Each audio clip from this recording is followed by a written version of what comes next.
ಇವತ್ತು Indian government ಏನು ಮಾಡಿದ್ದಾರೆ, ನಿಮಗೆ 500 ರೂಪಾಯಿಂದ ಶುರು ಮಾಡ್ಬೋದು investment. And actually they are repairing it. They are telling why not 100 rupees also. 100 ರೂಪಾಯಿ ಕೂಡ ಇನ್ವೆಸ್ಟ್ಮೆಂಟ್ ಮಾಡೋ ಅಂಥ ಅವಕಾಶ ಟೆಕ್ ಬೇಕು, ಅದಕ್ಕೆ ಟೆಕ್ನಾಲಜಿ ಬೇಕು. ಅದ್ರ ಮೇಲೆ ಗೌರ್ಮೆಂಟ್ ಆಫ್ ಇಂಡಿಯಾ ವರ್ಕ್ ಮಾಡ್ತಿದ್ದಾರೆ. ಆ್ಯಂಫಿಗೆ ದೊಡ್ಡ ಕನಸಿದೆ. ಓಕೆ, ಇವತ್ತು ಸುಮಾರು 65-70 ಲಕ್ಷ ಕೋಟಿ ಅಷ್ಟು ಹಣ ಮ್ಯೂಚುವಲ್ ಫಂಡಲ್ಲಿ ಹೂಡಿಕೆ ಆಗಿದೆ. All right.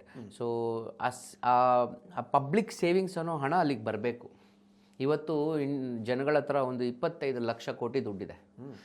The Indian citizens are holding 25 lakh crores. Okay, ಅದರಲ್ಲಿ 25% ನಿಮಗೆ ಎಫ್ ಡಿಲ್ ಕೂತಿದೆ, 25% ಪೆನ್ಷನ್ ಫಂಡ್ಗಳಲ್ಲಿ ಕೂತಿದೆ, ಒಂದು 15-20% ಲೈಫ್ ಇನ್ಶೂರೆನ್ಸ್ ಫಂಡಲ್ಲಿ ಕೂತಿದೆ.